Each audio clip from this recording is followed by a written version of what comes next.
The 2019 NBA season is entering crunch time. Teams are fighting for playoff spots and everything from here on matters. But the internet likes to look ahead. News about upcoming draft picks and free agents fills sports websites every day. One could argue that it takes away from the excitement that is the present, and normally I try to avoid looking ahead too much and instead enjoy what is currently going on. But I was inspired to make this video and just could not help myself. I have done the research, looked ahead through every team's returning rosters as well as their money available, and have created a list of the top 5 teams for superstar free agents. This means the top 5 landing spots for the likes of Kevin Durant, Kyrie Irving, Kawhi Leonard, Klay Thompson, Kemba Walker, etc. So without further ado, let's begin. Number 5, the New Orleans Pelicans. This season, the Pelicans have looked awful, and it really makes no sense to me why this is. Anthony Davis, Drew Holiday, and Julius Randle are all having career years. And their supporting cast of Elfrid Payton, Jahlil Okafor, and all their three-point shooters are also playing well, but this team just cannot seem to win. This led to one of the most interesting storylines of the NBA season, the Anthony Davis trade saga, which ultimately ended in anticlimactic fashion as Davis remained in New Orleans, and the team deciding to barely play him throughout the second half of the season. Neither side is happy with these decisions, but what is done is done. It is no secret that the Boston Celtics will push to acquire Davis this summer in a trade, but hear me out. What if the Pelicans just keep Davis? He is signed through the 2020 season, so they do not have to trade him. They also have Holiday and Randall coming back next season as well, along with about 6 other guys, leaving their roster outlook at 9 guys and about $50 million to spend. They could sign a max guy with this money. Imagine bringing a fellow superstar to play with Davis, likely a small forward, considering they already have a great guard and post players, someone like Durant or Leonard.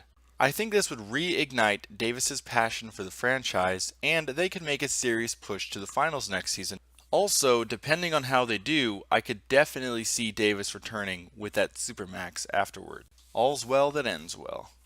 Number 4, the Indiana Pacers. Another team not making headlines as a top free agent spot, but again, hear me out. Superstars like playing with each other, but they also like when teams already have a supporting cast to take the load off of them, especially on the defensive end. What does Indiana have coming back next season? Their near superstar, Victor Oladipo, who just last season was averaging 23 points, 5 boards, 5 assists a night, the young defensive-minded big man, Miles Turner, and a young Sixth Man of the Year candidate, Domantas Sabonis. The other enticing thing Indiana has is money. In 2020, Indiana has about $80 million to spend. Their returning roster contains only 7 or 8 guys, so they could theoretically land 2 superstars, then some cheap role players. This team would be unstoppable. Imagine a 4-man lineup of Victor Oladipo, Klay Thompson, Kevin Durant, and Miles Turner. That is just not fair. Of course, the same thing which plagues New Orleans' chances is the location. Superstars like big cities and beaches. Not sure Indiana has much of that. Number 3, a team with both of these two attractions, the LA Clippers. The Clippers get the nod from me as the most enticing LA team. Sorry, Lakers. But this past season was awful, just awful. An aging LeBron with a cast of young players who have proven they cannot stay healthy or win games is not that encouraging for a win-now free agent. The Clippers, meanwhile, are quite the opposite. Whichever superstar comes here will become the face of the team, but will not be forced to carry the load alone. LA has Danilo Gallinari as well as Lou Williams set to return next season, each capable of putting up 20 a night as a second option.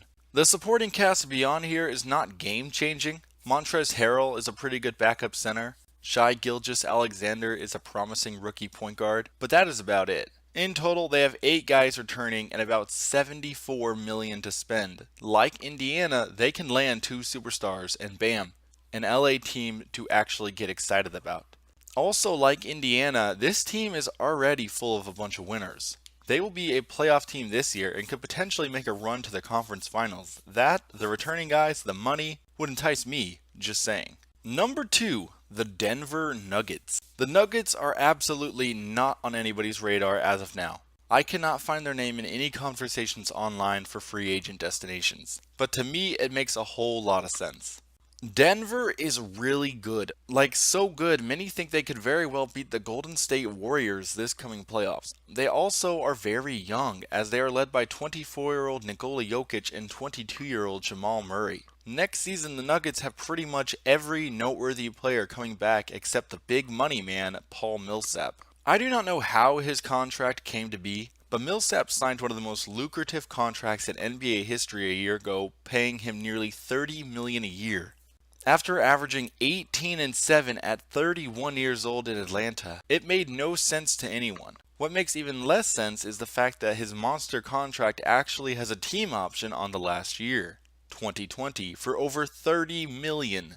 To put it simple, Millsap is not worth this money. Thus, they can let him go and use this cash to make their available spending money about 49 million. They have 11 guys coming back next season. They can definitely land a superstar and fill out their roster with a couple more role guys. Can you imagine this year's Nuggets with Durant?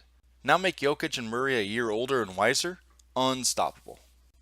But none of these teams quite can match the number one team on my list. The team that has it all and some. The number one Sacramento Kings. The Kings darn near ended their decade-plus playoff drought this season before fizzling out down the stretch. But the youth is so promising that I just cannot wait to see them get back on the court next season. Their noteworthy returning young players include De'Aaron Fox, Marvin Bagley, Buddy Hield, and Bogdan Bogdanovic, along with a couple role players in their prime, Harrison Barnes and Nemanja Bjelica, coming back as well. They also have a couple long shot prospects who balled out in college and high school, Frank Mason and Harry Giles, who could potentially make a big step with another offseason of work under their belt. The Kings are bringing 10 players back next season, but still have about $69 million to spend. Bring on two superstars. I've said it before and I'll say it again. Can you imagine a starting lineup of De'Aaron Fox, Buddy Hield, Kawhi Leonard, Kevin Durant, and Marvin Bagley? It just would not be fair. Even if their second star is a B-tier star like Nikola Vucevic, Tobias Harris, or Chris Middleton, this team would still be a force to reckon with. So there you have it, my top 5 superstar free agent landing spots for the summer of 2019. You may notice the Lakers and Knicks did not make this list. Allow me to explain. These teams are garbage both in management and on the court. A superstar most likely wants to go to a good situation where they can win immediately while still getting paid big bucks. Why would they want to win 30 games in New York or toil around the 8th seed with LeBron? That's my explanation. But I would love to hear your guys' thoughts on my picks. Let me know of any other free agent destinations you foresee, as well as where any specific player can end up. I want a conversation in the comments. Please comment, like, subscribe. I will see you all next time.